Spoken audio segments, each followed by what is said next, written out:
Hello and welcome to St. John Newman Parish. Once again, I'm Father Mark, the pastor here, and I hope you all feel at home here at St. John Newman. And I'm joined today with Mr. Gene Fair. He's the chairman of our Parish Finance Council. So welcome to the coffee corner here. Okay, well, I'm glad to be here and be part of the entire process. Yeah. How many years have you been on the Parish Finance Council? I began with Father Bede. Okay, so some years. Yeah, it's been some years Some that I've years. been on it, and then Father Jim, and also been blessed to be on it with you. So you've seen the evolution of our parish facilities and... Oh yeah, I started when we were in the trailers. Okay, so from with saying the mass and everything over there, and that is the beginning. Yeah, very, very beginning of everything. Now that lot is a subdivision. Yeah, before we begin, I'd like to say a couple things that, as chairman of the Finance Committee, I really want to thank you for your leadership and also your guidance through this whole process. Your responsibilities as the pastor to our church is really enormous, because you oversee all the programs, that we provide for the children, the family, and also community programs and everything else, and overseeing the budget, our normal budget, for staffing and for the church and everything. But, we know the amount of time that you're putting in overseeing the construction of the church. Your total involvement, not only here on grounds, but also down within the diocese, your meetings with them and everything else that really has been outstanding on the leadership that you've done. And, we talked about over the years about seeing the light at the end of the tunnel. And some years there was not even a flicker in that tunnel. And right now we can see the bright light that we have that's coming out as we move through the tunnel. And that was because of your leadership, but we've also been very blessed with having Father Bede and also Father Jim as a part of this. They made a great foundation. Oh yeah, part of this journey with us. Yeah, especially just setting up the parish from the beginning. I can't even imagine what that's like, starting out in trailers and until we got to this point today. But I'm very grateful because you're thanking me, but I feel very appreciative and thankful to all the people that support me, the staff. And as people, you'll see in the bulletin this weekend, you'll see we put a little report in there about last year's finances. You'll see that a large part of that goes for salaries and operations, but it's a whole team. It's a team effort that makes this parish run, and it's because of your generosity that we're able to provide the sacraments, educate the youth, and administer to people when they're grieving, and the whole gamut. So it's I feel very blessed to be here. I feel like the parish community is supporting the parish as they can, which is great. And I'd also like to thank Mary, for the documentation that she has done on the construction of the church. I mean, she's been very innovative with Billy using the drone. Billy has done an excellent job answering her questions about why and how things are done and everything else, and also, the interviews with you about the statues, about the stained glass, where they're made and everything else. And her documentation has really provided a true transparency. There can't be one person in this parish that says, I don't know what's going on with the construction of the building. So I'd really like to thank her on behalf of the she's done a great job, and I even love some of the humorous things that she comes up with. She has a very creative mind. Yeah, it's been very well done. So thank you. And thank you, Mary. You're welcome.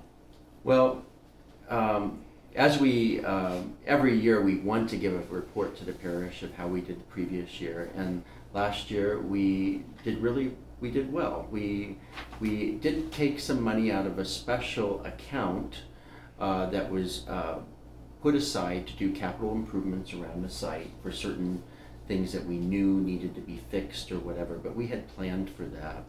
And so when you look at the report, you'll see that it's about $100,000 difference from what we brought in revenue and the $100,000 extra that we had to spend for those capital improvements around the parish. But that was well planned. It was even in the budget for the Right. previous year.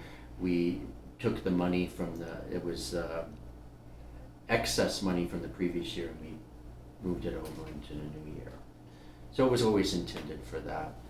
But we were always trying to get this facility up to the snuff, so to speak, so that when we move into the new parish building, this isn't the forgotten building, that's run down and unusable. We always want to make sure that our facilities are in tip-top shape and that they're safe for our people to gather in and to worship here. I think also what's important is that for members of our parish to understand too is this parish center that we're in now costs $4.8 million. Yeah. And it's paid for.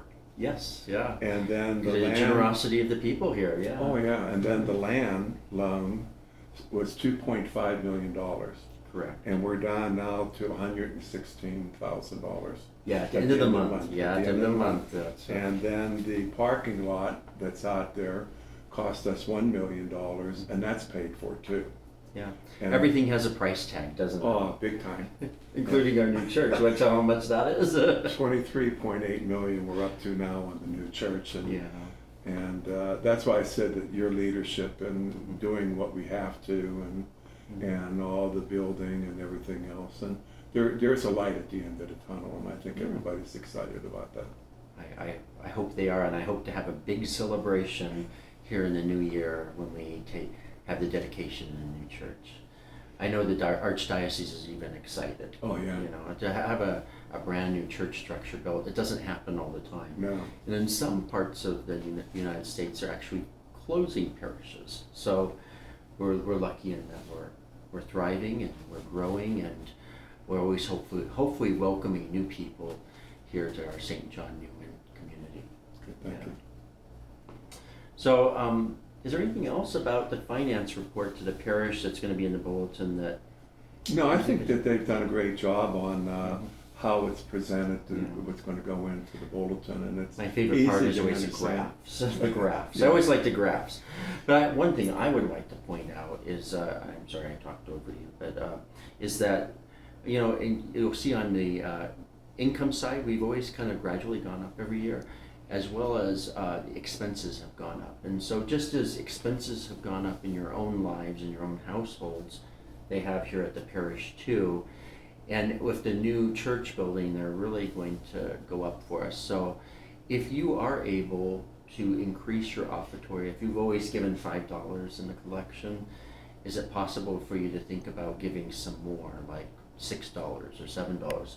If we all increase our offering just a little, it doesn't make the burden too big for any one person, but it will help us keep up with the ongoing expenses as they have started to escalate.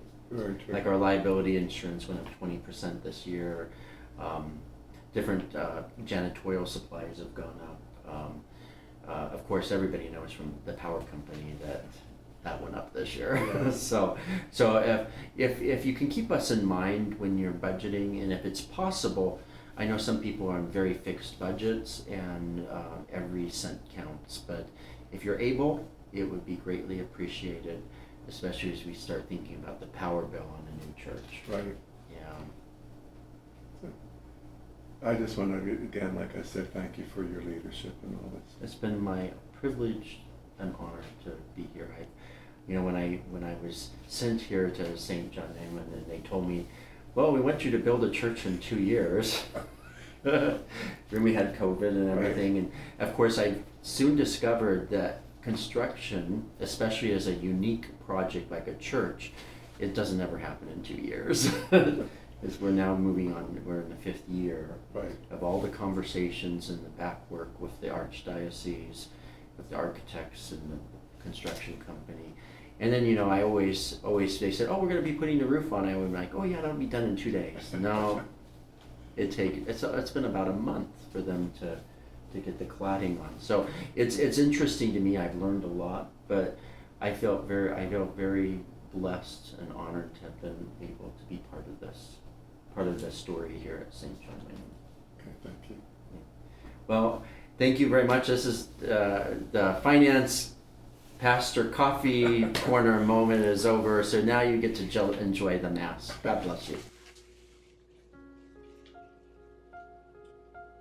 Please pray for the repose of the soul of Benjamin Del Villar Jr., whose funeral Mass will be on Wednesday, October 16th at 11 a.m. Please pray for the repose of the soul of Noreen Marie DeYoung, whose funeral Mass will be on Saturday, October 19th at 10 a.m. Our prayer for the respective life from conception through natural death will continue daily at 3 p.m. in the worship space. Please join us for Rosary and prayer. Our Autumn Evening of Music concert will be on October 18th at 7 p.m. Tickets will be on sale at the door. Coming up in just 2 weeks on Friday, October 25th, is our Saint Parade Trunk or Treat presented by our St. John Newman Youth Ministry from 6 to 8 p.m. Dress up as your favorite saint or wear your Halloween costume. Sign up your trunk by scanning the QR code on the posters for Trunk or Treat. And we need candy too. Bring bag candy to the youth ministry office in the youth room. And the cakewalk is back, and we need cakes. Check out the posters for details. For all the news on what's happening here at St. John Newman, take a bulletin on your way out of Mass today and have a blessed week.